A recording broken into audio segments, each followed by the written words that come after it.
कुछ होने से पहले कहते हैं ना आभास हो जाता है कि मैं यहाँ जाऊँगा, मेरा काम होगा या नहीं होगा। आपको पहले ही इंट्यूशन हो जाती है, या सपने में ही आपको पता चल जाता है, कोई ऐसा इशारा मिल जाता है कि जिस डिसीजन के लिए मैं जा रहा हूँ वो सही है या नहीं। तो ये क्या है? दरअसल हमारा मस्तिष्क बहुत शक्तिशाली है। ये शरीर स्थूल शरीर है जो 5 तत्वों से बना है, जल, पृथ्वी, अग्नि, वायु, आकाश। उसमें हमारी चेतना यहाँ दोनों आँखों के मध्य बैठी है, दैट इज मेन पावर। वो बहुत बड़ी ऊर्जा है, बहुत बड़ी शक्ति है। प्रत्याहार का अर्थ है हर जगह से विड्रॉ करके एक फोकस, एक पॉइंट की तरफ चलना। प्रत्याहार आपके करियर के लिए बहुत अच्छा है, अच्छा, एजुकेशन के लिए बहुत कमाल का है, वेल्दी होने के लिए बहुत कमाल का है। यानी आप चारों तरफ से विड्रॉ करते हैं, कौन आपको क्रिटिसाइज कर रहा, कौन आपको प्रेज कर रहा, कौन आपकी तारीफ कर रहा, कौन आपको गाली दे रहा, आप इसको इग्नोर करते हैं और आप अपने काम पर फोकस करते हैं। जब आप फ्लाई करें, फ्लाइट में बैठें, आप पूरी ताकत, पूरी चेतना दोनों आंखों के मध्य सहस्त्रार की तरफ बढ़ने में लगाते हैं, आपका स्काई एलिमेंट बढ़ने लगेगा। बिल्कुल, मंत्र जाप दरअसल कमांड है। आप मंत्र जाप ही क्यों, आप कोई विश कीजिए, कामना कीजिए, आपको इच्छा कीजिए, अच्छी या बुरी सब पूरी हो जाएगी। बुरी क्यों करें? एक यही कॉन्फिडेंस आना बहुत इंपॉर्टेंट है। मतलब आपसे बात करके मुझे इतना पॉजिटिव फील हो रहा है ना कि ये अगर ये कॉन्फिडेंस अपने अंदर कोई ले आए तो मतलब उसके तो बहुत सारी प्रॉब्लम बहुत आसान है, बहुत मुश्किल नहीं है। इसके लिए एक मुद्रा बताता हूँ। ज़ोर से मुट्ठियाँ बीच लीजिए और यूं ज़ोर से इस पर दबाव बनाइए और थंब को टच करिए। ये आप नॉर्थ पोल साउथ पोल को टच कर रहे हैं, आपके भीतर स्पार्क हो रहा है, आपको पता नहीं चल रहा। आप रिलैक्स होकर बैठ जाइए। आप किसी भी तरह की मुसीबत, किसी तरह के झमेले, लीगल प्रॉब्लम, जेलसी, दुनिया भर की परेशानी आपके पास आएगी और आपको छू करके, आपको चूम करके निकल जाएगी। तो जीवन में एक ऊर्जा का पुंज बहुत ज़रूरी है, जिसको गुरु कहते हैं, सदगुरु कहते हैं। ये आपको कवच की तरह रखता है, आपको कंबल की तरह आपको महफूज रखता है, आपके ऊपर एक छतरी तान रखता है।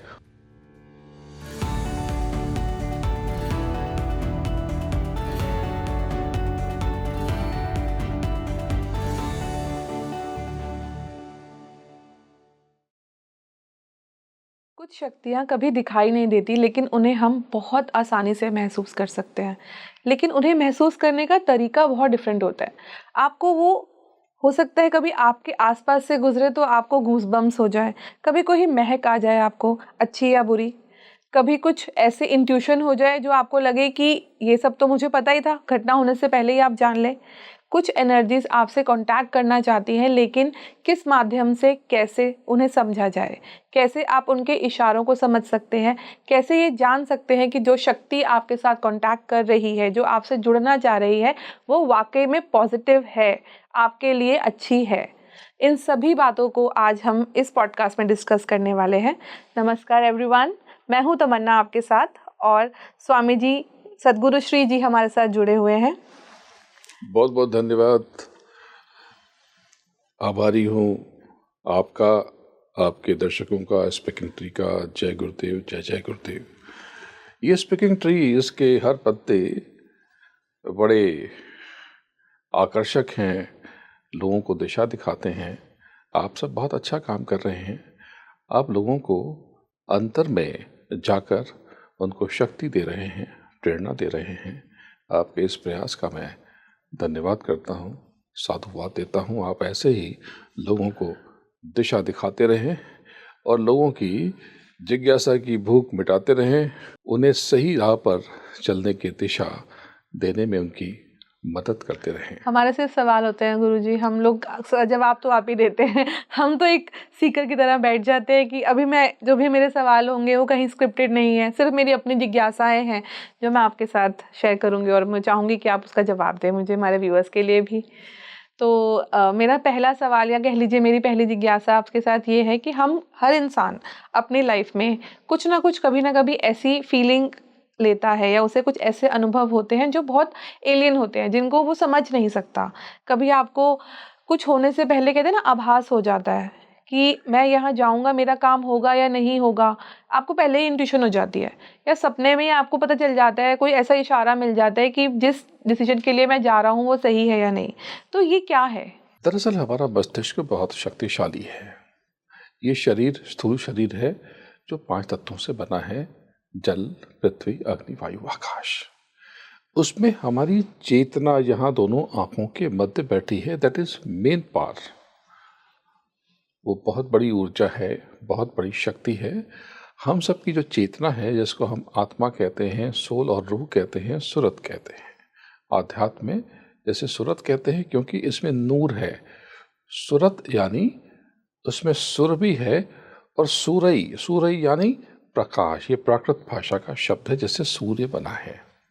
हम सब में बहुत सारी शक्तियां हैं, लेकिन हमने उसे भुला दिया, हमने उसे विस्मृत कर दिया।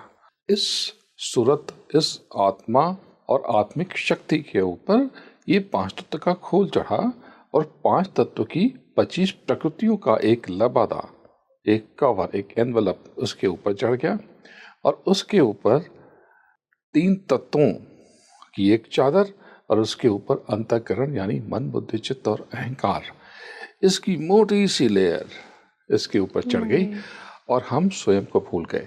दरअसल हमें बहुत बड़ी शक्ति है। जो आपने अभी कहा कि कई बार हमें लगता है कि ये काम नहीं होगा और ये काम बिगड़ जाता है। इसके 2 पहलू हैं। एक ये कि हमें लगा, यानी हमने कामना की, हमने इच्छा की, और जैसे ही हमने इच्छा की, हमारे सिस्टम ने उसे एक्टिवेट कर दिया। दूसरा, हमें लगा, ये हमारा इंट्यूशन था, या हमें वो महसूस हो रहा था। ये 2 स्थितियां, परिस्थितियां हैं। अब पहली स्थिति पे आते हैं कि हमने कमांड दिया, हमने बटन दबा दिया। जैसे कि मैं एक कॉफ़ी का प्याला, एक कॉफ़ी की तस्वीर लेकर के किसी ऐसे देश में जाऊं जहां पर मेरी कोई भी भाषा, हिंदी, इंग्लिश, गुजराती, मराठी, कोई न समझता हो, वो कोई अलग देश हो, अलग सी भाषा हो, और मुझे ये दिखाऊं this one, this one, this one, तो वो मुझे क्या देगा? वो मुझे कॉफ़ी ही देगा। लेकिन मैं नाराज़ होकर कहूँ कि भाई मैं तो ये कह रहा था कि मैं कॉफ़ी नहीं पीता। अगर मैं कॉफ़ी नहीं पीता तो मैंने उसे तस्वीर क्यों दिखाई? इसी प्रकार से अगर हम नहीं चाहते कि वो काम बिगड़ जाए तो हमने कमांड दिया ही क्यों? हमने कामना ही की क्यों की?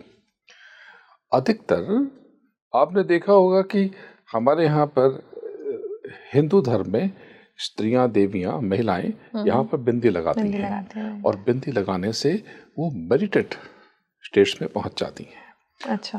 वो ध्यान की अवस्था और स्थिति में पहुंच जाती हैं, यानी वो अक्सर एकाग्र कर बैठती हैं। ओके। और एकाग्र करके जो भी कामना की जाए, इच्छा की जाए, चाहा जाए, उसके पूरा होने के चांसेस, संभावना बहुत बढ़ जाते हैं। जैसे एकाग्र होकर पढ़ाई की जाए, सफलता की संभावना बढ़ जाती है। एकाग्र होकर हम पॉडकास्ट करें और डूब के करेंगे, बहुत दिल से करेंगे, तो बहुत अधिक लोगों के तक हमारे व्यूअर्स पहुंचने को भी की समझ आएगा कि हम कितने उसमें डूब चुके थे हम डूब चुके थे, कॉन्वर्सेशन में। और फिर उसमें गहराई दिखेगी।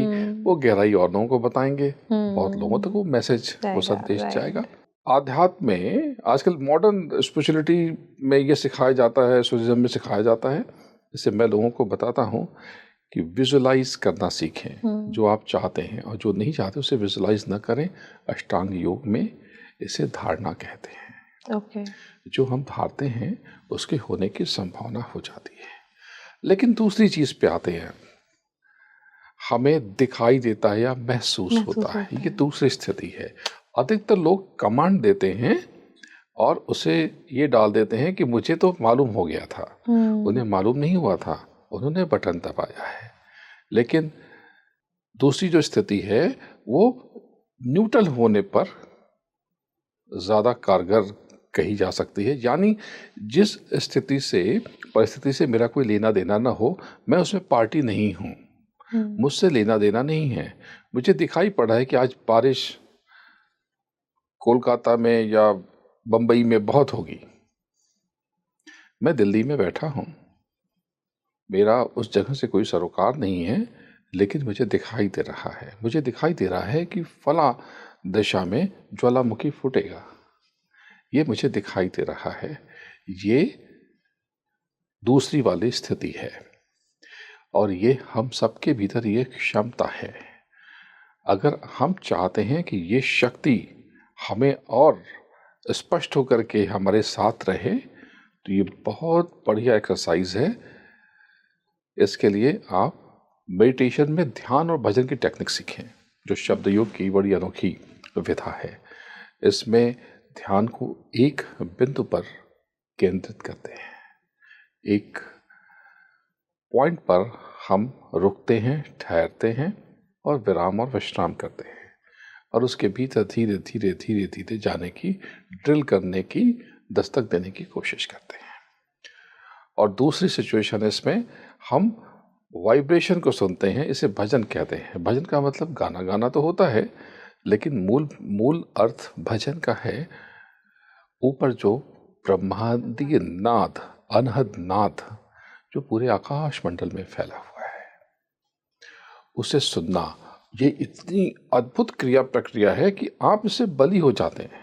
जो संत महात्मा महापुरुष जो लोगों को आशीर्वाद देते हैं, दरअसल वो ध्यान और भजन के द्वारा अपनी शक्ति को एक्टिवेट करते हैं, सक्रिय करते हैं और ब्रह्मांड से ऊर्जा लेते हैं।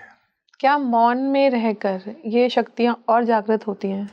मौन में ही रहकर शक्तियाँ इकट्ठा होती हैं, क्योंकि जब हम बोलते हैं तो हम शक्ति और ऊर्जा को खर्च कर रहे होते हैं। जब हम बोलते हैं, जब हम वार्तालाप करते हैं, तो हमारा ध्यान बाहर की तरफ है। अब हम ऊर्जा इकट्ठा तो नहीं कर रहे, हम खर्च कर रहे हैं। और जब हम चुप होते हैं, जब हम लिसनर बन जाते हैं, जब हम शांत रहते हैं, तब हम खर्च तो कुछ भी नहीं करते, लेकिन हम ग्रहण करते हैं अंदर से भी और बाहर से भी। जो हिमालय के सिद्ध योगी होते हैं, वहाँ पे तो वो अकेले भी हैं, उनके पास मतलब ऑब्वियसली बात करने के लिए तो वो एकदम शांत रहकर जब वो डिवाइन कनेक्शन स्थापित करते हैं, तो कुछ तो उनके बॉडी में भी चेंजेस या वाइब्रेशंस होते होंगे, जो एक सामान्य मनुष्य से बिल्कुल डिफरेंट होता है। हाँ, उनके भीतर वो वाइब्रेशन होती है, हम सबके भीतर वो हो रही, लेकिन हम ग्रहण नहीं कर रहे हैं। कि हमने अपने ऑब्स्टेकल्स खुद ही क्रिएट कर रखे हैं। हाँ, इसको यूँ समझें कि यहाँ पर वाईफाई हो और आपका डिवाइस और मेरा डिवाइस, एक का डिवाइस कनेक्ट हो और एक का डिवाइस कनेक्ट ना हो, तो उस वाईफाई की गलती नहीं है, डिवाइस हमने ही कनेक्ट नहीं किया। हमने ही, अगर कोई पासवर्ड नहीं है तो हमने ही जाके उस वाईफाई को सेलेक्ट नहीं किया। इसी प्रकार से जो जिन सिद्ध योगियों की बात आपने की, बिल्कुल ऐसे सिद्ध योगी होते हैं, हिमालय में होते हैं, और हिमालय के अलावा भी अनेक जगह पे ये होते हैं। केवल हिमालय में नहीं, अन्य जगहों पे होते हैं। हाँ, ऊंची जगह पर ग्रह नक्षत्रों का असर कम हो जाता है। अच्छा। ऊंची जगह पर, ऊंचाई पर जाने पर ऊर्जा ज़्यादा निकट महसूस होती है। ऐसे विश्व के कई भूभाग हैं जहाँ पर वो स्पंदन बहुत साफ सुनाई देता है।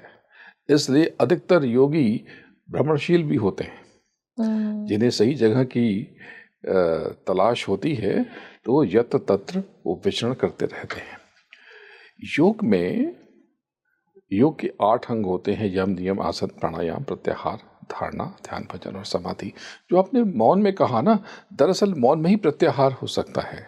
प्रत्याहार का अर्थ है हर जगह से विड्रॉ करके एक फोकस, एक पॉइंट की तरफ चलना। प्रत्याहार आपके करियर के लिए बहुत अच्छा है, अच्छा, एजुकेशन के लिए बहुत कमाल का है, वेल्दी होने के लिए बहुत कमाल का है। यानी आप चारों तरफ से विड्रॉ करते हैं, कौन आपको क्रिटिसाइज कर रहा, कौन आपको प्रेज कर रहा, कौन आपकी तारीफ कर रहा, कौन आपको गाली दे रहा, आप इसको इग्नोर करते हैं और आप अपने काम पर फोकस करते हैं। दैट इज प्रत्याहार। प्रत्याहार और धारणा अगर हमने सीख ली, तो हम भी उन सिद्ध योगियों की जमात में शामिल हो जाएंगे।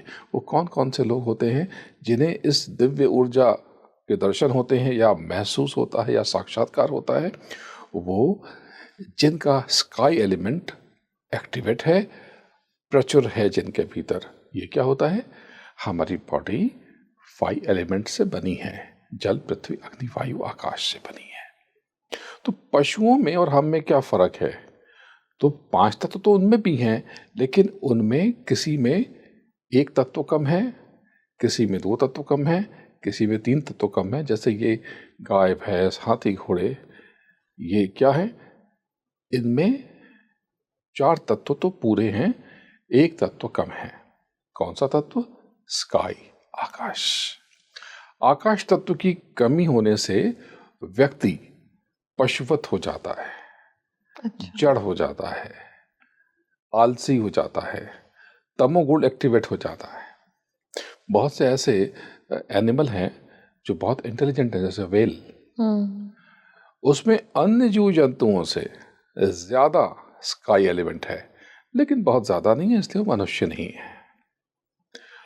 हम बहुत उलझे हुए हैं, बहुत परेशान हैं, बहुत बेचैन हैं, दौड़ भाग में फंसे हुए हैं। कोई लीगल प्रॉब्लम, कोई पर्सनल प्रॉब्लम, ऑफिस की प्रॉब्लम, इकोनॉमिक प्रॉब्लम, दुनिया भर की चीज़ों में हम जकड़े हुए हैं। क्यों जकड़े हुए हैं? हमने स्काई एलिमेंट पर डेंट पड़ने दिया, हमने स्काई एलिमेंट का ह्रास होने दिया, हमने आकाश तत्व को नुकसान पहुंचाया, या हमने आकाश तत्व अर्जित करने की कोशिश नहीं की। बहुत कमाल की टेक्निक है, ना कोई साधना, ना कोई पूजा पाठ, ना कोई कर्म कांड। आप डेली हैबिट से अपने स्काई एलिमेंट को इन्हांस कर सकते हैं। जैसे कि एक मेडिटेशन। ओके। जब आप आंख बंद करके पूरी ऊर्जा के साथ सहस्रार इस चक्र से ऊपर की तरफ बढ़ते हैं, तो आप दिव्यता को पाने लगते हैं। जो दिव्यता कहते हैं ना, डिविनिटी, डिवाइन एनर्जी, दरअसल उसमें स्काई एलिमेंट बहुत ज्यादा है। और किन पर दया होती है, कृपा होती है? जिनके भीतर आकाश तत्व बहुत अधिक है। तो सिर्फ मेडिटेशन से बढ़ाया जा सकता है? नहीं, और भी टेक्निक है। हम प्रकृति के बहुत नजदीक रहें, लेकिन आकाश तत्व, आकाश के नीचे बहुत समय बिताएं। Okay, sky element. Sky element तो माउंटेन पे जाएं, पहाड़ों पे जाएं, जो ऋषि मुनि करते हैं, योगी करते हैं। वो पहाड़ों पे क्यों जाते हैं? आकाश के और नजदीक जाते हैं। जब आप फ्लाई करें, फ्लाइट में बैठें, आप पूरी ताकत, पूरी चेतना दोनों आंखों के मध्य सहस्रार की तरफ बढ़ने में लगाते हैं, आपका स्काई एलिमेंट बढ़ने लगेगा। मैंने एक रील देखी थी कभी इंस्टाग्राम पे कि व्हेन यू ट्रैवलिंग, आप एयरप्लेन में हो, तो मंत्र जाप उस वक्त ज्यादा इफेक्टिव भी रहता है। ऐसा क्यों होता है? बिल्कुल, मंत्र जाप दरअसल कमांड है। आप मंत्र जाप ही क्यों? आप कोई विश कीजिए, कामना कीजिए, आप कोई इच्छा कीजिए, अच्छी या बुरी, सब पूरी हो जाएगी। बुरी क्यों करें? लोग करते हैं ना, किसी और के लिए करते हैं। नहीं, लोग खुद के लिए भी करते हैं, खुद के लिए करते हैं। दिन रात हम कहते हैं कि हम बहुत परेशान हैं, परेशान हैं, परेशान हैं, परेशान हैं।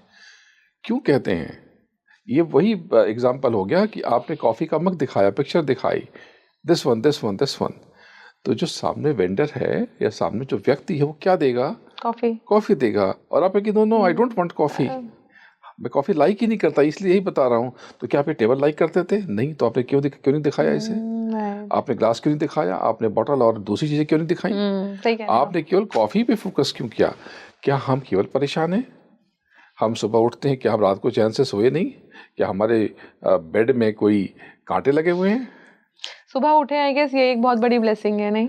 हमने सुबह आंख खोली, सुबह कितनी सुंदर है, सूरज उग रहा है, पक्षी चहचहा रहे हैं, पूरी कायनात मुस्कुरा रही है। क्या हम सच में उस समय परेशान हैं? नहीं, हम परेशान उस समय नहीं हैं। और हम परेशान क्यों हैं? कि 100 चीजें तो हमारी जिंदगी में हुई है, लेकिन एक चीज बिल्कुल वैसी नहीं हुई जैसी हम चाहते थे, या एक चीज खराब हो गई, एक चीज बिगड़ गई। मुझे आप एक बात बताइए, हमारे घर में, एक सामान्य व्यक्ति के घर में जो मेट्रोपॉलिटन सिटी में रहता है, गांव में ऐसा नहीं होगा, लेकिन अमूमन एक उठने बैठने की जगह हम सबके पास होती है, सोने की जगह होती है, एक बेड होता है, या हम जमीन में मैट्रेस या कुछ बीट बिछा के सोते हैं, एक रेस्टरूम होता है, या घर के बाहर हम वो स्थान बनाते हैं, या बाहर मैदान में जाते हैं, जो पहले भारत में लोग करते थे, या विकास, सभ्यता के विकास से पहले नेचर कॉल के लिए जाते थे। घर में एक कुकिंग का प्लेस होता है, जिसे हम रसोई घर कहते हैं, किचन कहते हैं। हम सबके पास कुछ ना कुछ चीज़ें होती हैं, हमारे पास वार्डरोब होते हैं, एसेसरीज होती हैं, कपड़े होते हैं, आउटफिट्स होते हैं, ज्वेलरीज होती हैं, दूसरी बहुत सारे अचीवमेंट है, छोटे बड़े इन्वेस्टमेंट होती हैं, कुछ कुछ पैसे होते हैं, बैंक बैलेंस होते हैं, मेमोरीज होती हैं, यादें होती हैं अच्छी अच्छी। उन्हें छोड़ करके हम ट्रैश यानी कूड़े का डब्बा देखेंगे तो बदबू तो आएगी, और उस बदबू को हम देख रहे हैं, और वो जो बैड स्मेल, वो बैड ऑर्डर, वो कचरा हमारा ही है, हमने ही किया है। किसी नेबर का कचरा आपके घर पे नहीं आ सकता। ये हमने ही सारे कांड किए हैं, अपने ही हमने हमने अपने जीवन को स्वयं उलझाया है, और हम शोर मचाते हैं और हम कहते हैं कचरा कचरा, बदबू बदबू। बहुत आसान है, उस कचरे पर उसको डालिए, एयर टाइट बॉक्स में पैक कर दीजिए, और दूसरी अच्छी चीज़ें हैं उस पर ध्यान फोकस कीजिए। जब आपको कोई ख्याल डराने लगे, कोई बात परेशान करने लगे, आप वहाँ से डाइवर्ट कीजिए, अपने बच्चों के स्माइल देखिए, अपने स्पाउस, अपने पेरेंट्स, अपने नियर एंड डियर्स को याद कीजिए, उनसे बढ़िया बढ़िया बातें कीजिए।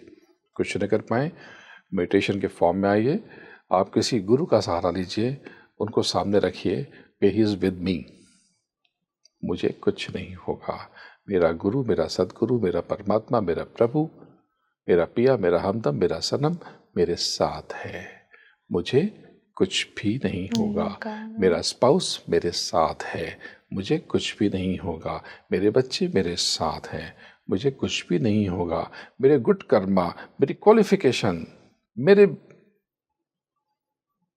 अच्छे कर्म मेरे साथ हैं, मुझे कुछ भी नहीं होगा। I am sure, I am confident. एक यही कॉन्फिडेंस आना बहुत इम्पोर्टेंट है। मतलब आपसे बात करके मुझे इतना पॉजिटिव फील हो रहा है ना कि ये अगर ये कॉन्फिडेंस अपने अंदर कोई ले आए तो मतलब उसकी तो बहुत सारी प्रॉब्लम्स बहुत आसान है, बहुत मुश्किल नहीं है। इसके लिए एक मुद्रा बताता हूँ, जोर से मुट्ठियाँ बीच लीजिए और यूं जोर से इस पर दबाव बनाइए और थंब को टच करिए। ये आप नॉर्थ पोल साउथ पोल को टच कर रहे हैं, आपके भीतर स्पार्क हो रहा है, आपको पता नहीं चल रहा। आप रिलैक्स होकर बैठ जाइए। आप किसी भी तरह की मुसीबत, किसी तरह के झमेले, लीगल प्रॉब्लम, जेलसी, दुनिया भर की परेशानी आपके पास आएगी और आपको छू करके, आपको चूम करके निकल जाएगी, झूम के निकल जाएगी, बिना ठहरे निकल जाएगी, और आपके जीवन में एक अद्भुत स्थितियों परिस्थितियों का सूत्रपात होगा। ज्ञान मुद्रा ये बहुत अच्छी मुद्रा है। आपको सही गलत का बोध होगा, क्या सही है क्या गलत है। इस पर रिलैक्स होकर 2-5 मिनट बैठिए। आप टीवी देख रहे हैं, कोई दिक्कत नहीं। कोई रील देख रहे हैं, गुड। कोई शॉर्ट वीडियो देख रहे हैं, बहुत अच्छा। मैं तो सलाह देता हूं कि आप स्पीकिंग ट्री के किसी एपिसोड को, पॉडकास्ट को ऑन कर दें। मैं आपके दर्शकों को और श्रोताओं इसलिए कि जो देख रहे हैं, जो रूबरू हैं, वो दर्शक हैं, और बहुत से लोग कान में ईयरबड्स लगा करके या ड्राइव करते करते हमारी बातें सुन रहे हैं, तो वो श्रोता हैं। तो इसलिए मैं अपने पॉडकास्ट में आप लोगों के साथ मैं दर्शक और श्रोता दोनों शब्द यूज़ करता हूँ। तो आप कोई स्पीकिंग ट्री का कोई पॉजिटिव पॉडकास्ट लगा लें, सभी पॉजिटिव होते हैं, सब में एक एनर्जी होती है। सारे जो भी यहाँ पर लोग विराजते हैं, पधारते हैं, वो बड़े ज्ञानी और बड़े अनुभवी होते हैं।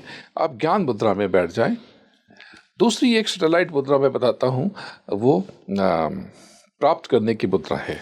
ये दोनों हाथ फैला करके गहरी सांस लेकर के बैठ जाएं, अच्छी बातें सोचें और बोलें कि बहुत अच्छा होने वाला है, बहुत अच्छा होने वाला है। तीसरी एक क्रिया बताता हूँ। आप जब सुबह मुँह धुलते हैं, स्नान करते हैं, तो अंजलि में पानी भर लें और उसमें आप कुछ देर निहारें और जो चाहते हैं उसे विजुलाइज करें। आप जब तीर्थस्थल पे जाते हैं, पवित्र नदियों के पास जाते हैं, आप नदियों का जल उठाएं, गंगा, जमुना, गोदावरी, नर्मदा, सरयू, जिसका भी जल लें, और अगर आपकी आस्था उन पवित्र नदियों के प्रति है तो आप उनको निहारें अपनी अंजलि में, और आप उस ग्लोब, जैसे कि क्रिस्टल ग्लोब है, आप उसमें देखने की चेष्टा और कोशिश करें कि सब कुछ बहुत अच्छा हो रहा है, आपकी परेशानियां छट रही हैं। ये साइकोलॉजिकल, मनोवैज्ञानिक उपाय नहीं है, ये आपके भीतर का कमांड है जो आपके शुभ कर्मों को इन्वेस्ट कर देगा उस तरफ जो दिशा आपने दी है।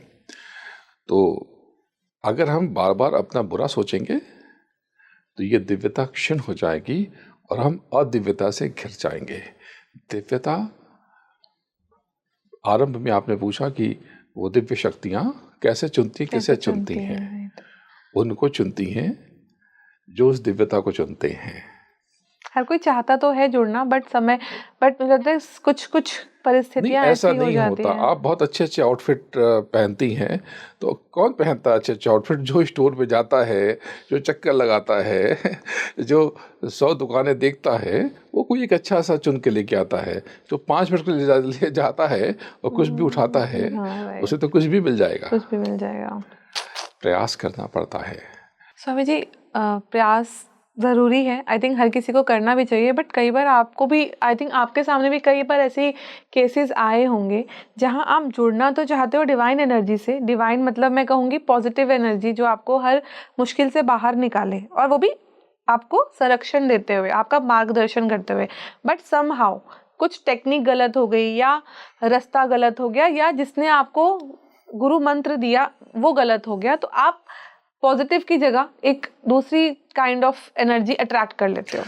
तो वो कैसे डिफरेंशिएट करें और कैसे समझें उस चीज को? पहले इस बात को ले लेते हैं कि अगर जिस व्यक्ति ने हमें दिशा दिखाई, गुरु मंत्र दिया, दीक्षा दी, वही कंप्लीट नहीं है, वही पूर्ण नहीं है, परिपूर्ण नहीं है, तब क्या होगा? यहाँ पर हमने विश्वास किया है, और विश्वास ये सीधा उसने हमारे भीतर परमात्मा का जो तत्व है, प्रभु का तत्व है, उसने उसको एक्टिवेट कर दिया है। वो व्यक्ति जो कर रहा है वो सही या गलत, अगर हम उस पर डाउट करते हैं तो हमारे ऊपर डेंट पड़ता है। हमें इससे कोई मतलब नहीं वो सही है या गलत है। जो गलत है वो अपने कर्म को स्वयं जानेगा, वो जाने, उसका काम जाने, उसके कर्मा उसके ऊपर आज नहीं तो कल, अभी नहीं तो बाद में लौट के आने ही वाले हैं। लेकिन जिसने उस पर ट्रस्ट करके, प्रभु पर ट्रस्ट किया है, विश्वास किया है, यकीन किया है, उसका बुरा नहीं हो सकता, उसका बुरा नहीं हो सकता, क्योंकि एक विश्वास की चादर उसने अपने ऊपर डाल दी है, और वो जो शील्ड है विश्वास की, वो उसकी रक्षा और सुरक्षा करेगी। जैसे अब मैं बताऊं कि हमने देवियों की कामना की। हमने क्या कामना की? एक हमने देवी को सामने रखा और हमने उसके हाथ में तलवार और त्रिशूल दे दिया और उसकी जीभ बड़ी सी बाहर निकाल दी, और हमने ये कामना की कि वो दुश्मनों का नाश करेगी। दुश्मन आपके हैं, वो देवी नाश क्यों करेगी? दुश्मन आपके हैं, शत्रुता आप में रखी है, वो जो जिसके सत्यानाश की कल्पना और कामना आप कर रहे हैं, वो तो उसका भी बच्चा हुआ। सही बात है। इस पॉइंट से कोई सोचता नहीं ना, वो क्यों नाश करेगी। लोग कहते हैं कि एक वल्गामुखी, जिसको बगलामुखी कहते हैं, जिसको पीताम्बरा, एक पीत वर्ण की देवी, लोग कहते हैं कि वो स्तंभन की देवी है। दरअसल पीत वर्ण ही स्तंभन का रंग है। स्तंभन का अर्थ है नकारात्मक ऊर्जा को रोकना। ये बहुत कमाल का पीताम्बर हम पहनते हैं शादी ब्याह में कि बवाल ना हो जाए, झगड़ा ना हो जाए। पीले कपड़े उसको पहनने के लिए बताया जाता है जिसके जीवन में कलेश बहुत होता है, जिसका अपनी भावनाओं पर काबू नहीं हो। जुपिटर का रंग भी तो होता है, मतलब एस्ट्रोलॉजी में। अब वो पीला नहीं है, वो चमकदार सुनहरा रंग है। ओके। लोग पीला कहते हैं, दैट इज डिफरेंट। और वो पीला नहीं है, वो टर्मरिक का रंग थोड़ा सा भिन्न है, वो मस्टर्ड और टर्मरिक के बीच का रंग है। खैर, वो जुपिटर का एग्जैक्टली वो रंग नहीं है, हमने रंगों को बांटा है, उसमें जुपिटर को हमने पीला रंग दे दिया। तो जो हमने कामना की है किसी की बर्बादी की, हमारा कल्याण नहीं हो सकता। हमने अगर एक देवी पीताम्बरा की बात कर लें, हमने उसकी पूजा की, अर्चना की, उसे नमस्कार किया, हे माँ तुझे प्रणाम, जिस भी तरह से, बहुत अच्छी बात थी। हमने क्या कहा? हमने कहा उसे देख करके हाथ जोड़ा और अंदर में कहा, ओम ह्रीं बगलामुखी मम सर्व दुष्टानाम। मतलब मैं अच्छा हूं, बाकी सब दुष्ट हैं। मम सर्व दुष्टानाम वाचम मुखम पदम। स्तंभ है यानी कि वचन से, मुख से, उसके क्रियाकलाप से उसको स्तंभित कर दो, उससे रोको और उसकी जीभ निकाल लो। हमने क्या किया पता है? हमने अपना अहित किया। ये स्तंभन का मंत्र पढ़ करके शत्रुओं के नाश की कल्पना और कामना से ये उठाया हुआ कर्म, इसने हमें दैविक शक्ति से वंचित कर दिया। अगर हम कहते ओम ह्रीं नमः, ह्रीं बगलामुखी देवी का बीज मंत्र है, इसमें ह है, ल है, र है। बहुत से लोग अज्ञानता में ह्रीं कहते हैं। अरे ह्रीं तो ह्रींकार है, वो तो समृद्धि का, माया का मंत्र है, माया का शब्द है, माया का बीज है। लोग अनजाने में बहुत गड़बड़ कर देते हैं। हाँ, बहुत से लोग जो ह्रीं नहीं बोल पाते वो हलरिंग बोल देते हैं। ह्रीं माया है, इसलिए हरे राम हरि ओम करने वाले लोग समृद्ध हो जाते। क्यों? ह और राम मिलकर के ये समृद्धि देता है। ये सूत्र किसी को पता ही नहीं है। जुंग सह ये प्रचुर समृद्धि दे सकता है। ये हंग रंग से यानी रिंग से भी ज़्यादा भौतिक समृद्धि दे सकता है। और ये जुंग सह आपको इससे दिव्यता भी प्रदान करता है, क्योंकि आपको ये समृद्धि दे करके समृद्धि से आपका मन उचाट करता है कि आपके पास आ गया सब और आपका इट्स ओके फाइन, संतुष्टि का भाव देता है और आपको इससे वैराग्य भी देता है। ये वैराग्य हमें दिव्यता की तरफ ले जाता है। दिव्य शक्तियां किसे चुनती हैं? जो दिव्यता का चुनाव करके दिव्यता की तरफ बढ़ते हैं। नकारात्मक शक्तियां किसको चुनती हैं?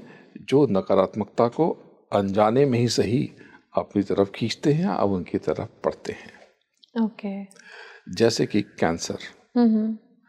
आपको और हमारे दर्शकों को भी पता होगा, आजकल तो ज़माना बहुत आसान है, आप AI से पूछें वो बता देता है कैंसर किसको होता है। कैंसर के जो वायरस हैं हर किसी की देह शरीर में होते हैं। कैंसर उनको होता है जिनकी इम्यूनिटी कम हो जाती है और वो वायरस हावी हो जाते हैं। और वो इम्यूनिटी किसकी कमज़ोर होती है? जो दिन रात शिकायत करते हैं, उदास रहते हैं, नकारात्मक ऊर्जा का अनुसरण करते हैं, हमेशा प्रॉब्लम का चिंतन करते रहते हैं। ओके। मैं कैमरा के ऊपर एक छोटी सी बात बताता हूँ, संस्मरण है, मेरे साथ जुड़ी हुई घटना है। मेरे एक बहुत प्रिय व्यक्ति हैं, बुज़ुर्ग हैं, लेकिन अपने ज़माने के, अपने समय के वो सुपरस्टार हैं, अभी भी हैं। बहुत हिट फिल्में उन्होंने दी हैं।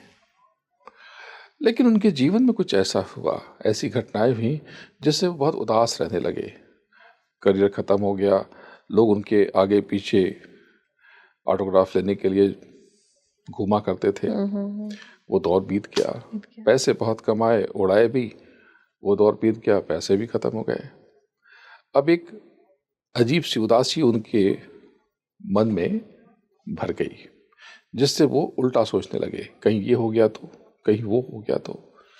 और जितना ये उदासी बढ़ती चली गई, उनके जीवन में संघर्ष बढ़ता चला गया। और थोड़े समय, कुछ साल पहले उन्हें कैंसर हो गया। लेकिन मैंने उन्हें हौसला दिया, मैंने उन्हें बताया कि आपको कुछ भी नहीं होगा।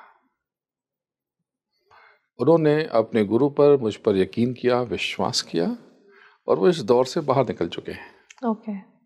वो कैंसर से बाहर निकल गए, लेकिन उनकी उदासी थोड़ी तो कम हुई, लेकिन इतनी कम नहीं हुई।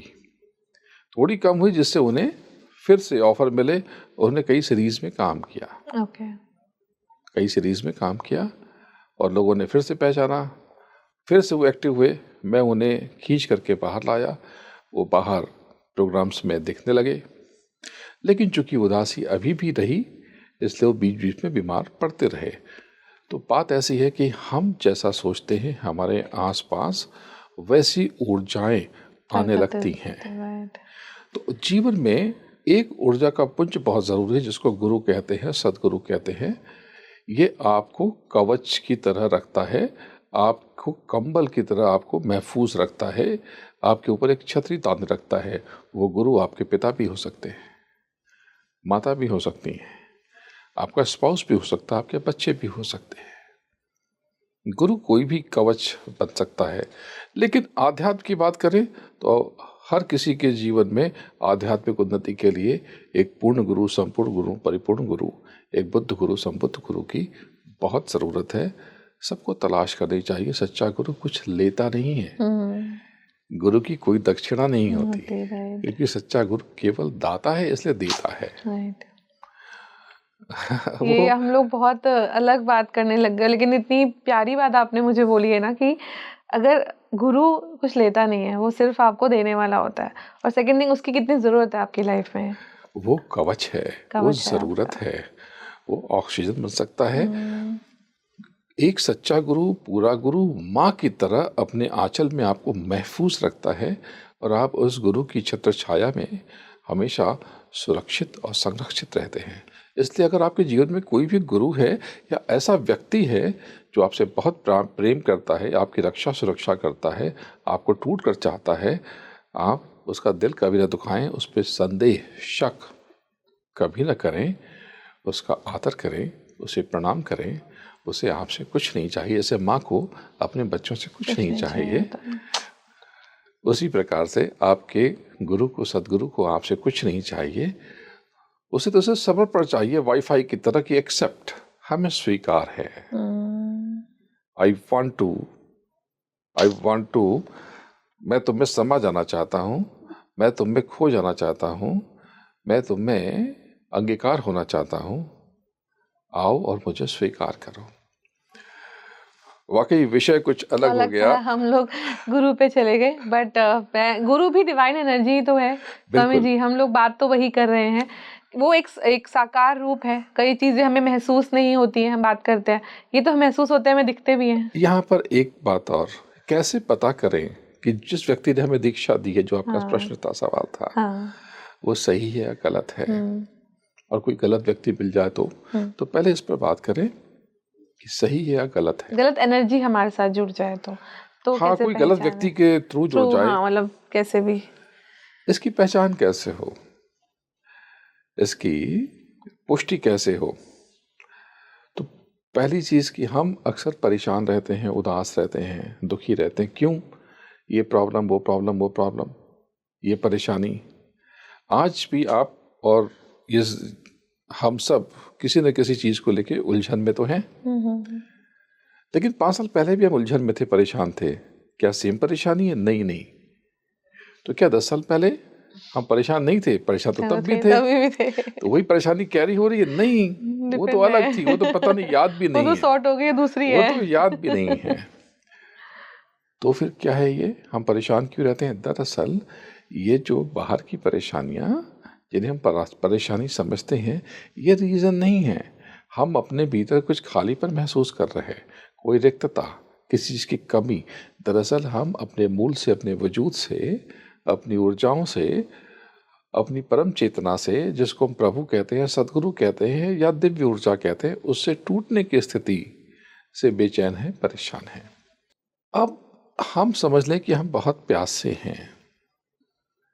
ऐसा कोई व्यक्ति अगर हमारे जीवन में आता है, जिसके पास जाकर के हमारे सारे शब्द खो जाएं, हमें एक शांति मिलने लगे, हमें आनंद आ जाए, हमारे सारे सवाल विस्मृत हो जाएं, हम भूल जाएं, हर प्रश्न को भूल जाएं, किसी प्रश्न की हमें ज़रूरत ना पड़े या याद ही ना आए, और उसे निहारने का मन करे, उसे देखने का मन करे, उससे बात करने का मन करे। इसका मतलब कि वो जो पानी की तलाश कर रहे हैं, जो प्यास है ना हमारी, उसके पास है, और पानी की बोतल देख के हमें सुकून मिल रहा है कि अब पानी मिलने वाला है। राइट। इसका मतलब कि वो सही जगह पर हम हैं। लेकिन कहीं पर जाकर के हमें बेचैनी हो, घबराहट हो, डर लगे, हमारा तनाव बढ़ जाए, हम और परेशान हो जाएं, हम आँख बंद करके महसूस करें कि हमारे भीतर क्या स्पंदन हो रहा, हमारे भीतर हमें क्या महसूस हो रहा। और अगर हमें ये महसूस होता है कि हम और उलझ गए हैं, इसका मतलब कि वो द्वार, वो दरवाज़ा हमारे लिए सही नहीं है। वो दरवाजे तक जाना ही भी नहीं, मतलब उस साइड जाना ही नहीं है हमको, उस गली में हमें उस गली में नहीं जाना है। तो कुछ ही लोगों को क्यों महसूस हो पाती है? मतलब कई लोगों को, जब मैं पूछूं डिवाइन एनर्जीज आपको आने वाले समय के लिए क्या कह रही है, कई लोग ना वाक सिद्धि भी होती है, जैसे बोल दिया वैसे हो जाता है। मतलब अगर मैं पूछूं किसी से कि कल, कुछ भी नहीं पूछूंगी, फिर भी कुछ लोग ऐसी बात कर देते हैं, वो मैंने आम भाषा में उन्हें वाक सिद्धि कह लेंगे। तो ये भी क्या एक ब्लेसिंग है? बिल्कुल बिल्कुल, ये आप भी वाक सिद्धि कर सकती हैं अपने अलग अलग चक्रों पे। जब आप ज़्यादा समय बिताएं, सबसे अच्छी युक्ति है कि आप आज्ञा चक्र पे अधिक समय बिताएं, कंठ चक्र पे भी अधिक समय बिताएं। जो लोग बिताते हैं उन्हें वाक शुद्धि हो जाती है। योगी आकर्षण के लिए मूलाधार चक्र पे क्लिंकार की साधना करते हैं। ओके। और कुछ नाभि चक्र पे ह्रींकार की साधना करते हैं या हंग रंग की साधना करते हैं, हरे राम हरे कृष्ण। ये उन्हें वेल्दी बनाती है। क्लिंकार की साधना उन्हें आकर्षण देती है। इसी प्रकार से हृदय चक्र पर अगर जूंग से यानी जूंकार की साधना करते हैं, सोहंकार की साधना करते हैं कुछ योगी, तो वो अपने भीतर दिव्यता का अनुसरण करते हैं, अनुभव करते हैं, उसे प्राप्त कर लेते हैं। ये सब अलग अलग स्थितियां हैं, आप जो चाहें वो हो सकते हैं। कुछ लोगों को ही क्यों होता है? क्योंकि कुछ लोग ही तैयार होते हैं।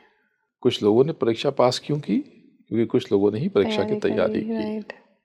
ये जीवन एक परीक्षा की तरह है, जिसने तैयारी की वो पास होगा और जिसने नहीं की है वो फेल होगा। हमारा जीवन हमारे कर्मों का, विचारों का, हमारे प्रयासों का नतीजा है। जिसको हम प्रारब्ध कहते हैं वो कहाँ से आया, भाग्य कहाँ से आया? लोग कहते हैं भगवान ने लिखा है। तो भगवान इतना नाइंसाफ़ी क्यों करता है? बहुत से लोग कहते हैं कि भगवान ने तो इतनी नाइंसाफ़ी कर दी। भगवान नाइंसाफ़ी नहीं करता, क्योंकि भगवान पक्षपाती नहीं है। ये हम पिछले जन्म से लेकर आते हैं। पिछले जन्म और इस जन्म में के भी कर्म जुड़ जाते हैं।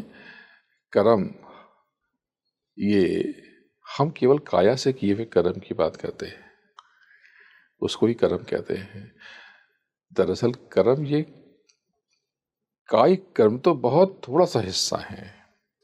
वैचारिक कर्म, वाचिक यानी वाणी का कर्म, ये बहुत कमाल की भूमिका का निर्वहन करता है।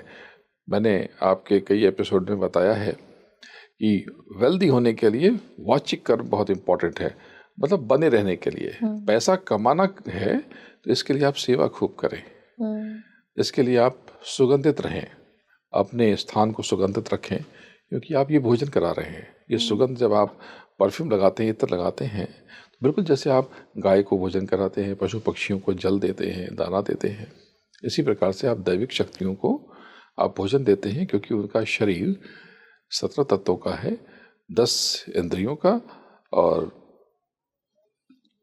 4 अंतःकरण और 3 गुणों का शरीर। 10 इंद्रियां होती हैं, 5 ज्ञानेंद्रियां, 5 कर्मेंद्रियां, 3 गुण और 4 अंतःकरण, मन बुद्धि चित्त अहंकार। तो उनके अंदर कोई ऐसे हाथ पैर नहीं है इस तरह के फिजिकल, क्योंकि वो मन, ये जल पृथ्वी अग्नि वायु आकाश का शरीर उनका नहीं है। तो उनका शरीर नूरी है, प्रकाशवान है, और उसका जो भोजन है, आहार है, वो है फ्रेग्रेंस, महक। अच्छा। हर रिलीजन में आपने देखा होगा कि महक का इस्तेमाल होता है। कैंडल जलाते हैं, हम दीप जलाते हैं। हाँ, हर रिलीजन में कुछ ना कुछ ऐसा फूलों का, परफ्यूम्स या इत्र का, और बिल्कुल, अगरबत्ती, धूप, इनका बहुत यूज रहता है। बिल्कुल, आप किसी भी फॉर्म में इनका इस्तेमाल कर सकते हैं। आपको धुआं से दिक्कत होती है, मत जलाइए अगरबत्ती, आप डिफ्यूजर इस्तेमाल कर सकते हैं। मतलब खुशबू का एक इम्पोर्टेंट रोल है। हाँ, और उसमें कोई इत्र डालने की जरूरत नहीं, आप सुगंधित तेल डाल दें हाँ। पानी के ऊपर, हेल्दी भी है। बड़ी बड़ी जगहों पर, समृद्ध जगहों पर आप देखेंगे डिफ्यूजर होता है, वो इत्र का इस्तेमाल नहीं करते, केमिकल बेस्ड इत्र का कम इस्तेमाल करते हैं।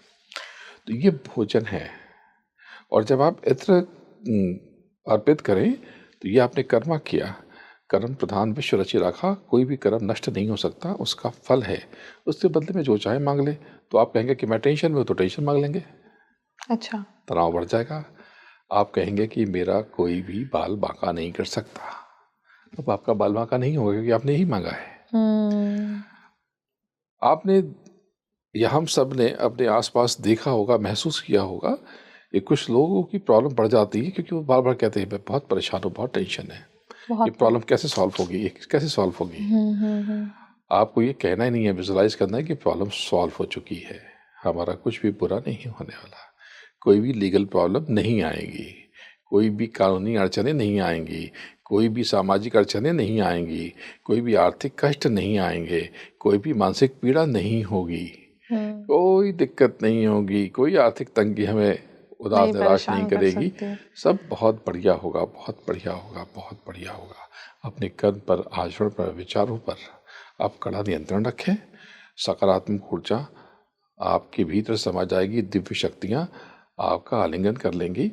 लेकिन अगर आप नेगेटिव सोचेंगे, किसी के बुरे की कल्पना करेंगे, किसी पर मारण प्रयोग, उच्चाटन प्रयोग, किसी पर सम्मोहन, वशीकरण, इन सब का स्तंभन, इन सब का इस्तेमाल करेंगे, आप अपना ही क्षय करेंगे, अपनों को ही, स्वयं को ही हानि पहुंचाएंगे, अपना ही नुकसान करेंगे।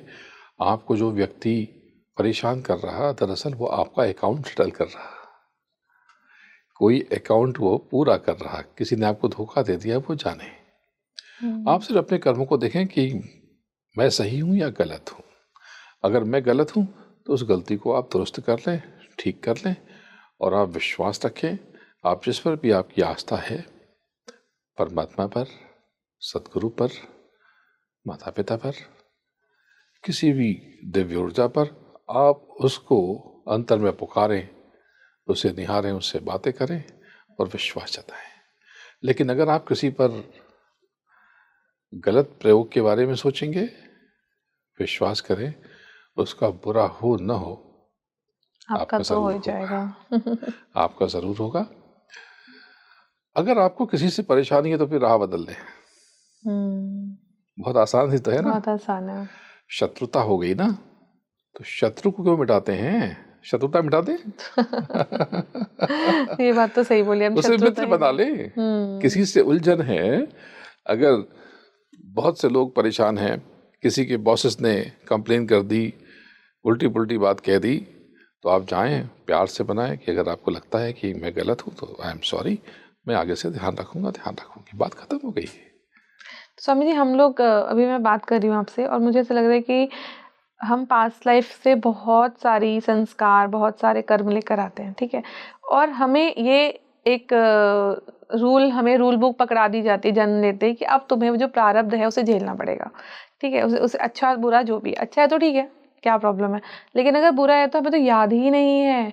आपका या तो भगवान इतना जस्टिस करे कि हमें तो याद तो रखे ना, तभी तो वो दुख कम होगा, क्योंकि हमें ये गलती थी, हम उसी को ही भुगत रहे हैं। प्रारब्ध सिर्फ इतना करता है कि वो कुछ स्थिर स्थिति देता है, जैसे वो किस परिवार में पैदा करेगा, अमीर गरीब बनाएगा, आपके आसपास के परिवेश पर प्रभाव डालेगा। आपको गरीब पैदा कर देगा, गरीब घर में प्रारब्ध आपको पैदा कर देगा। लेकिन आपका हौसला, आपकी हिम्मत, आपका पुरुषार्थ, आपकी संकल्प शक्ति नए कर्मों का, नए सकारात्मक कर्मों का, नए प्रारब्ध का सृजन कर सकती है। तो ये जो स्थिति पैदा हुई, हम इसको इसलिए भुगतते हैं और परेशान रहते हैं क्योंकि हम इसे बदलने की कोशिश नहीं करते, इस बहाव में बहते रहते हैं और चिल्लाते रहते हैं। लेकिन अगर हम ठान लें कि हम इस बहाव में ना बह करके हम इसे और बेहतर बनाएंगे, नए कर्मों से हम खुद को संवारेंगे, निखारेंगे, सजाएंगे, तो प्रारब्ध की जो उल्टी स्थितियां परिस्थितियां हैं, ये धीरे धीरे फिट हो जाएंगी, क्योंकि इस पर नई चादर चढ़ाई है हमने अपने कर्मा को ओवरराइट किया है, यानी पुनर्लेखन। जो हमने लिख दिया था उसके ऊपर हमें नई परत चढ़ा करके दूसरा कुछ लिख दिया है। तो पुराने कर्म वहीं रहेंगे, वो दफन हो जाएंगे, उसके ऊपर नए कर्म सजेंगे, मुस्कुराएंगे और हम खिलखिलाएंगे। तो मुझे इवॉल्व सोल्स की हम जब बात करते हैं ना, कि बहुत सारे लोग ऐसे होते हैं जिन्हें अकेला रहना पसंद होता है, जिन्हें ज़्यादा भीड़ भड़क्का नहीं पसंद है, तो कर्म भी वो बहुत कम करते हैं। ऐसा नहीं है कि वो सुबह से लेकर रात तक कुछ ना, बहुत सारे लोग बहुत कम कर्म कर रहे होते हैं। आपने घर में है, कुछ ज़्यादा कुछ करना नहीं है, अकेला शांत बैठना है, लेकिन उनके पास एक सोचने की शक्ति है कि उनके साथ एक एनर्जी होती है, जो अगर आप उनको कुछ ना कुछ ऐसा मिलता है ब्लेसिंग के तौर पे जो आम मनुष्य को नहीं मिल सकता। तो वो क्या है, क्या मतलब कुंडलिनी जागरण हम इसको समझे, या पास्ट लाइफ से कुछ वो लेकर आए थे, या उन्हें एक इसी जन्म की ब्लेसिंग लेकर आए हैं, जीन्स में कुछ ऐसा था? ये सब हम उनके नए कर्म हैं, जिसे वो एक विश्वास और एक दृढ़ता से बदलने की कोशिश कर रहे हैं। श्रम और कर्म अलग हैं, दिशा अलग है। ये एक स्टेयर, सीढ़ियाँ जो बहुत से लोगों को ऊपर लेके जाती हैं, बहुत सारे लोगों को लेके नीचे भी आती हैं। राइट। तो ये सीढ़ियाँ किसे ऊपर ले जाएंगी, यानी किसके उत्कर्ष का कारक बनेंगी और किसका पतन कर देंगी, ये सीढ़ियाँ डिसाइड नहीं करती हैं, ये हम खुद ही करते हैं तो। स्वयं निर्धारण करते हैं। तो एक व्यक्ति कम मेहनत करके, फोकस हो करके अपने गोल की तरफ बढ़ता है, वो भी कर्म कर रहा है, वो फिजिकल कर्म कम कर रहा है, वो शायद मानसिक कर्म कर रहा है। प्रारब्ध ये हमारे कर्म का ही तो फल है, कर्म की अकाउंट बुक है। किसी के प्रारब्ध में संघर्ष लिखा है, यानी कि हमने सब गड़बड़ किए हैं। अब प्रश्न यहाँ पर ये उठता है कि आज अपने आसपास देखते हैं कि उल्टे काम करने वाले लोग सुखी हैं, यही कहते हैं लोग, कहते तो, और देखते भी हम ऐसे ही हैं। खैर, और जो लोग अच्छे हैं वो बड़े कोई ना कोई संघर्ष में प्रॉब्लम हैं। रहती है। ये महीना चल रहा है जब हम पॉडकास्ट शूट कर रहे हैं, तो ये महीना मई का है। मई के कई दिन बीत चुके हैं। तो आपको मई की सैलरी मिल गई? नहीं, आपको अप्रैल की सैलरी मिली है। आप पूरे अप्रैल में काम करेंगे और आपको सैलरी एंड में मिलेगी, या कहीं कहीं बिगनिंग अगले में महीने मिलेगी, के स्टार्ट में मई स्टार्ट में मिलेगी। अब मई के 4 दिन 8 दिन काम करके आप ये कहें, ये शिकायत करें कि वो देखो, मुझे उसको लोगों को सैलरी मिल रही है, मुझे तो मई की सैलरी नहीं मिली, अभी 6 दिन तो काम किए। नहीं, उसकी एक मैच्योरिटी पीरियड है। इसी जन्म में मिलता है वो फल, या वो मैच्योरिटी मिल अलग सकता है, आगे भी मिलता है। इसको यूं समझें कि जो हम कर्म करते हैं, उस कर्म का एक थोड़ा हिस्सा हमें इसी जन्म में मिलता है, लेकिन उसका बहुत बड़ा हिस्सा प्रारब्ध बन जाता है, बहुत बड़ा हिस्सा, और वो अनंतों गुना इनहेंस हो जाता है, इंक्रीज कर लेता है, खुद को इंक्रीज हो जाता है, इनहेंस कर लेता है। लेकिन जितना प्रारब्ध बना उससे लाखों करोड़ों गुना ज्यादा वो संचित कर्म बन जाता है, और ऊपर त्रिकुटी में, कारण जगत में, जो शब्द स्पर्श रूप रस गंध का है, वहाँ पर वो सुरक्षित और संरक्षित हो जाता है। हमें इन सब को भोगना पड़ेगा। इसलिए आप कोई धर्म पूजा पाठ करें न करें, अपने कर्मों को लेकर सजग रहें, न उल्टा सोचें, न उल्टा कहें, न उल्टा करें।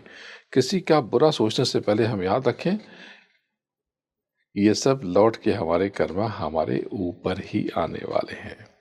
सहज रहे। आपको पता है, हमें पता है कि हमने क्या सही किया, क्या गलत किया है, उस पर कायम रहें, किसी को दुखी न करें। मैं बार बार एक मंत्र दोहराता हूँ और इसका ध्यान रखता हूँ कि जब भी बने, किसी के होठों की हंसी बने, किसी के दिल का चैन बने, किसी की आंख के आंसू ना बने। ये बात तो बिल्कुल सही बोली सेवा आपने। खूब करें, पॉजिटिव सोचें। आप भले कुछ न कर पाए, सच्चे हृदय से किसी का भी बुरा ना हो, ये कामना करें। किसी ने आपका बुरा कर दिया, माफ़ी मांगे, माफ़ करें, आगे बढ़े। हम क्यों माफ़ी मांगे? हमने तो कुछ गलत किया ही नहीं है, उसने ही गलत किया है। So what? उसको लगता है कि हमने गलत किया है, तो हम गलतफहमी दूर कर देते हैं, हमने नहीं किया है। अगर आपको लगता है तो I am really very sorry, हमने कुछ नहीं किया है, विश्वास करें। मैं आपकी बहुत रेस्पेक्ट करती हूँ, करता हूँ, बहुत आदर है, मैंने ऐसा कुछ नहीं किया है।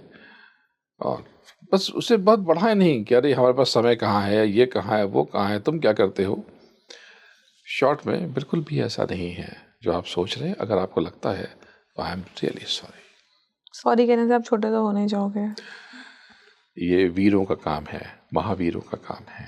क्षमा बड़न को चाहिए, छोटन को उत्पात। सही बात कह रहे हैं आप। और बहुत सारे लोग उत्पात में मजे आते हैं उनको। जो लोग उत्पात कर रहे हैं, शोर मचा रहे हैं, हंगामा कर रहे हैं, वो आपसे बहुत छोटे लोग हैं। एक बहुत पहले विचार मेरे भीतर आया था और आज वो बहुत घूमता हुआ व्हाट्सएप पे हर तक पहुंच गया। ये मेरे विचार थे कि कोई अगर आपकी टांग खींच रहा है, इसका एक तो मतलब है ही कि वो आपके नीचे है। ये बात तो सही कह रहे हैं अगर वो ऊपर होता तो आपको लिफ्ट करता। आपको ऊपर ना उठाता टांग खींचने वाला तो नीचे ही है। बहुत बहुत अच्छा बोला आपने स्वामी जी, वो बहुत। आपके ऊपर नहीं है। तो ऐसे लोगों की क्या चिंता करना, इनके बारे में क्या चिंतन करना, इनके बारे में क्या सोचना। अपने लाइफ के गोल को हमेशा आगे रखें, सहज रहें, निर्मल रहें, सेवा खूब करें, साधना की गहराइयों को समझने की कोशिश करें। मेरा मार्ग शब्द योग का है। शब्द योग की 3 क्रिया प्रक्रिया आप याद करें। स्मरण, विजुलाइजेशन कह लें, चिंतन कह लें, पॉजिटिव सोचें, अच्छा सोचें, अपने गोल को पास आता हुआ महसूस करें कि बस आपका लक्ष्य आपके नज़दीक आ रहा है। स्मरण करें प्रभु का, अपने अविष्ट का, इष्ट का और अपने सद्गुरु का। इसे ही सिमरना कहते हैं, सुमिरना कहते हैं। सुमिरन और जाप में फ़र्क है। ओके। जाप में हम अपनी इच्छा को, कामना को या नाम को, मंत्र को हम फुसफुसा कर दोहराते हैं, जिससे आभा मंडल का निर्माण होता है, ऑरा बनता है। जैसे कोई मंत्र ले लें तो मेरे गुरु महाराज ने एक्टिवेट किया, जगाया, जागृत किया, मुझे बहुत कमाल का मंत्र लगता है, जय गुरुदेव। जय गुरुदेव मतलब किसी व्यक्ति का नाम नहीं है, उस प्रभु का नाम है। क्यों? इसमें जय है। जय मीन विक्ट्री, विक्ट्री, विजय। जय जय जय गुरु। इसमें ग्रेविटी है, ग्रेविटेशनल फोर्स है। इसमें धरती और धरती के नीचे की सारी संपदा है। नमः या देव यानी नमः यानी रेस्पेक्ट, आदर, प्रणाम, नमस्कार। तो जय गुरुदेव ये बहुत कमाल का मंत्र है। इसे बार बार दोहराएं अपने भीतर। तो जब हम जय गुरुदेव कहते हैं, जय गुरुदेव, जय गुरुदेव, हम अपने आसपास बहुत स्ट्रांग ऑरा बनाते हैं। लेकिन जब हम अंतर में दोहराते हैं तब वो सुमिरन हो जाता है। इसमें जीभ स्पंदित नहीं होती, हिलती नहीं है। कैसे? ये आत्मा के कल्याण के लिए है। एक ही करेंसी 2 अलग अलग काम कर रही है। आप जो चाहे वो खरीद लें, चाहे तो आप फूड खरीद लें, चाहे तो आप वेपन्स खरीद लें, चाहे तो आप ज्वेलरी खरीद लें, चाहे तो आप लग्जरी खरीद लें, चाहे तो आप कपड़े खरीद लें, जो चाहे वो कर लें। तो ये एनर्जी को इस्तेमाल करने की एक टेक्निक जाप और सुमिरन का फ़र्क है।